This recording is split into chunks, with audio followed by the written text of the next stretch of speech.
Hello and welcome to Creative Discovery in PaintShop Pro. In this video we're going to continue setting up the program, looking at the preferences and also saving and optimizing images, particularly JPEGs. Okay, right, let's have a look at the preferences for setting up PaintShop Pro. Go up to File, down to Preferences, and let's go General Program Preferences. Now let's look at each one of these individually. Most of these I would suggest you leave as they are in the default settings until you know a lot more about PaintShop Pro and what each of the settings are. And to be honest, most of the default settings are probably what you're going to need anyway. So if you find it's not working for you, then go in and change it. Otherwise, I would leave them. This is the way I have mine set up. This one I have left pretty much as it is. Let's go to View. And I haven't changed anything here. Display and caching. Most of these settings are really pretty good. Sometimes I will use precise cursors, depending on what I'm going to use to be doing, but not overly necessary. Alright, palettes now. This is the one that I will change a few things. This is how I have mine set up at the moment. I am going to untick the layers and the materials palette sometimes, although you can leave them ticked, and there is another way of doing it, which we'll look at in a moment.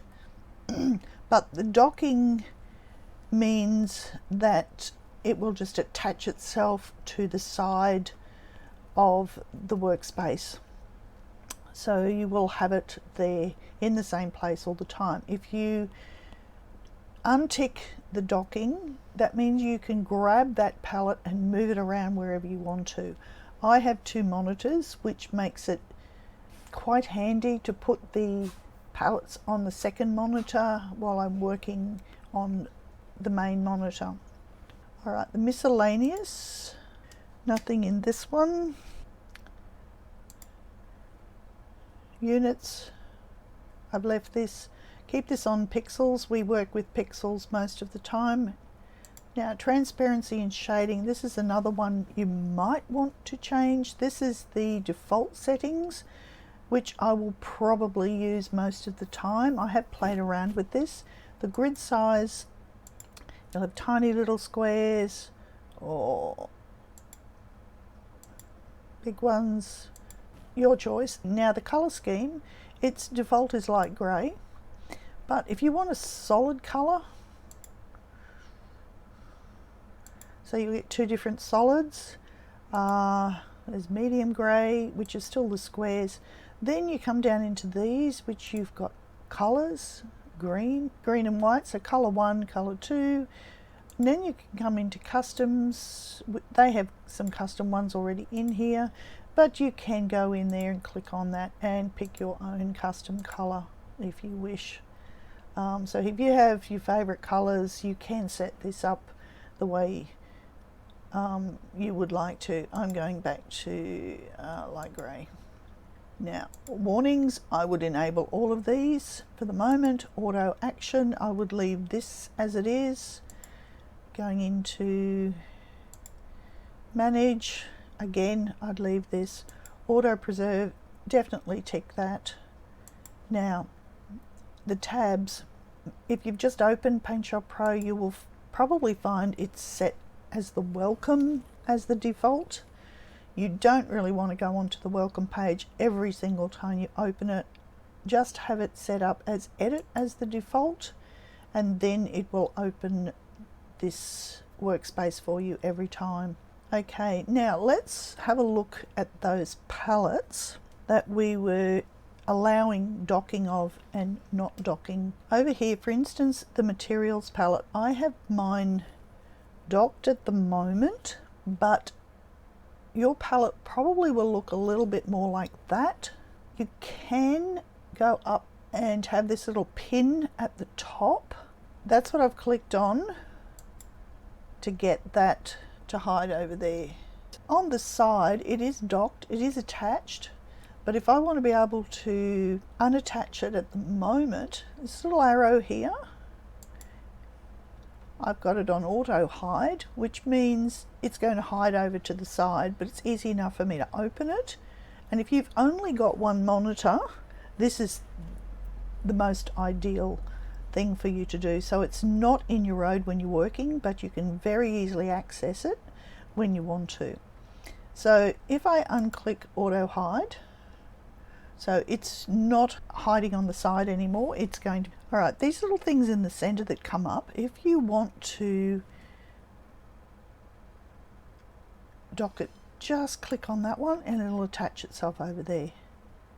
Okay, you want it floating around, click, it's now easily movable. I can't reattach it again until I click on that, and then it's stuck over there. Now if I want it to go back down to the side here, there it is. Okay, so that's the same with the layer palette. You can also, okay, let's just float this for a moment. If you wish, you can grab the sides and extend them, make them wider. Depending on what you're writing in here, you don't need it terribly wide.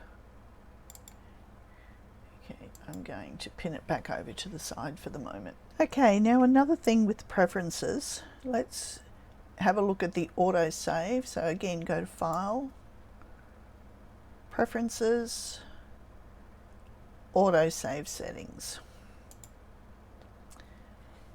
PaintShop Pro will automatically save for you every so often.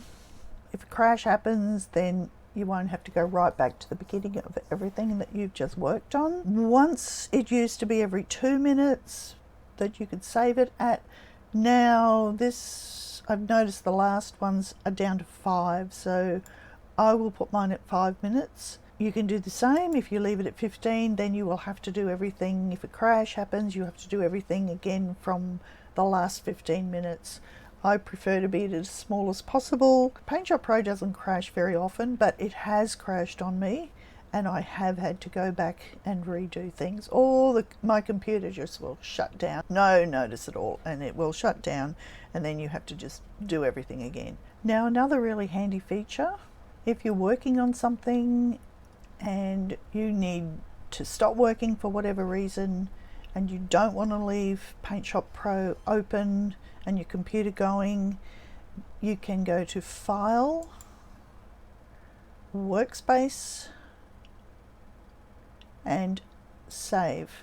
And then you can give that workspace a name, whatever you're working on at that particular project at the time. Let's say it's lesson 1, so, and you're working on that, and then you can save that wherever you want to on your computer. You can do a search for where you actually want to save it. This is where PaintShop Pro will automatically save them in the workspaces folder which it made for you. You're probably not going to have that many workspaces, so this is probably one time that might be okay to save them in here, but you can make another folder and you can direct PaintShop Pro to find it. But I think for the moment, as a beginner, leave them where they are. I'm going to cancel that out. But when you come back to open your new workspace, it will be listed up the top here, and then you will be able to just select that, and when you do that, everything you had open will just automatically just open up for you, and your workspace will be there for you to continue.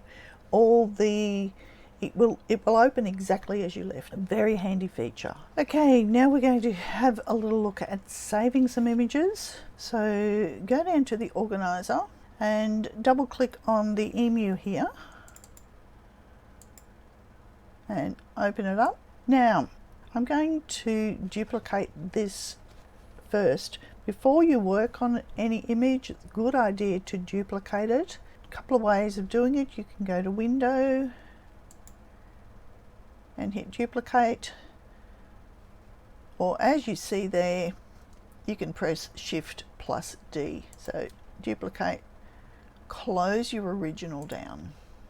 Now work with the copy, because if you use your originals, something goes wrong and you mess it up, you could lose that original forever. So, and it's best not to work on your originals. Always make a copy first. Okay, so we're going to save this, and you can press save as or save copy as, because again it doesn't really matter because we have already got a copy.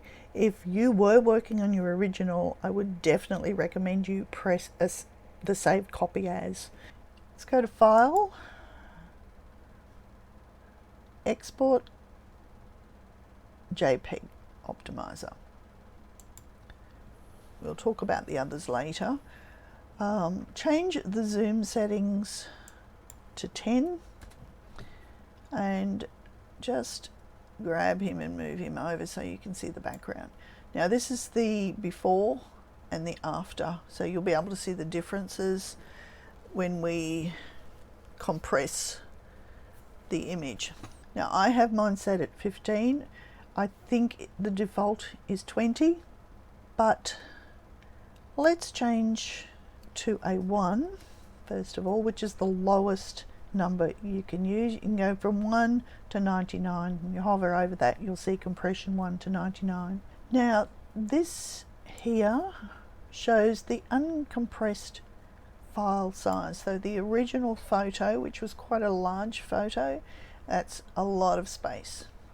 Compressed at the value of 1 takes it down quite a way.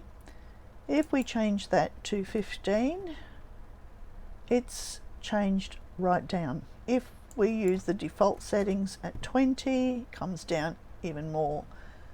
Now there's not, if you have a look at the before and after shots, it's still pretty good. That would certainly work for this photograph, which is a very large photo. I find between 15 to 20 is pretty good. Let's jump it right up to 99. Now have a look what's happened to the background. The emu himself, he's still not too bad, but you do have some color changes. You can see things happening around his neck. The fur is not as clear, but you've got quite a small file. But the value of 20 is a good compromise. So between 15 to 20. Now the Format tab will show you how it's going to actually download onto the internet. And the download times is going to tell you how long it's going to take. Most of the time you're not going to need those. Alright, so then you press OK. Then it will ask you where to save it, what name you want to give it, and then press save. I'm not saving it anywhere. I'm going to cancel this out. If we just want to go File, Save As, and not go through the optimizer, this is a shorter way of doing it. Okay, again, you choose up the top where you want to save it. Give it a name in here. We've chosen JPEG. Now this is the compression slider here. Again, I've got mine at 15. You can change that with the slider. The slider is a little bit difficult to get an exact number, so somewhere between 15 to 20 is pretty good. But if you've got it set at 15, it's pretty much going to be there all the time. Now you can go to Options and you can type the number into this box that you want to set. So if you want to go to 20, you can go OK. It will bring this slider back to 20. So whatever you decide you want to save your images at, first of all, just set it up in the options. So 15. Okay, leave all the other settings alone. And you'll find that every time you want to save something, you can just go to Save As, and it will be at that compression value. Okay, that's it for that lesson today in preparing the program with a little bit of knowledge on saving basic JPEGs. But that should be enough to get you started on the first few lessons. And as we go through the lessons, I will introduce all of the tools to you one by one. So the next video will be lesson 1, and that's going to be just opening up a brand new image and just a few things we can do in that. Okay, don't forget to subscribe so that you can keep coming back and following the tutorials in the order that I've written them, because it is for beginners, logically, step by step. Okay, give it a thumbs up, and I will see you next time. Bye.